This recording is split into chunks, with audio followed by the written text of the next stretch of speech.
அஸ்ஸலாமு அலைக்கும் வரஹ்மத்துல்லாஹி பர்காத்துஹு. நம்ம இந்த புனிதமான ரமலான் மாதத்தில் பாவமன்னிப்பு துவா கேட்கும்போது இந்த துவாவையும் சேர்த்து கேட்போம். இந்த துவா பாவமன்னிப்பு தேடுவதில் மிகச்சிறந்த மற்றும் தலையாய துவா. அது மட்டும் இல்லாமல் நபி ஸல்லல்லாஹு அலைஹி வஸல்லம் அவர்கள் கூறியுள்ளபடி இந்த துவாவை ஒருவர் முழு நம்பிக்கையுடன் பகலில் ஓதிவிட்டு அன்று மாலைக்குள் மரணித்தால் அவர் சொர்க்கவாசி ஆவார். அதேபோல் இரவில் ஓதிவிட்டு காலைக்குள் மரணித்தார் அவரும் சொர்க்கவாசி ஆவார். அது என்ன துவான்னு பார்க்கலாம். அல்லாஹும்ம அன்த ரப்பி லா இலாஹ இல்லா அன்த ஹலக்தனி வானா அப்துக வானா அலா அஹ்திக வஹ்திக மஸ்தாத்து அவுதுபிக்க மின்ஷர்ரி மாசனாத்து அபூலக்க பி நிம்மதிக்க அலைய அபூலக்க பிதன்பி ஃபஃபிர்லி இன்னஹு லா யக்ஃபிரு துனுப இல்லா அன்த. இதனுடைய பொருள்: இறைவா, நீயே என் எஜமான், உன்னை தவிர வணக்கத்துக்குரியவன் யாரும் இல்லை.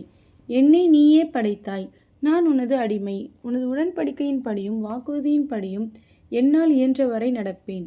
நான் செய்த தீமையை விட்டு உன்னிடம் பாதுகாப்பு தேடுகிறேன். நீ எனக்கு செய்த அருளோடும் நான் செய்த பாவத்தோடும் உன்னிடம் மீள்கிறேன். எனவே என்னை மன்னிப்பாயாக. உன்னை தவிர வணக்கத்துக்குரியவன் யாரும் இல்லை.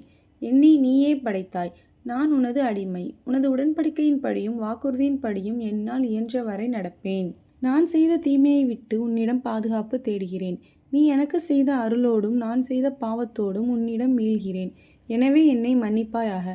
உன்னை தவிர யாரும் பாவங்களை மன்னிக்க முடியாது.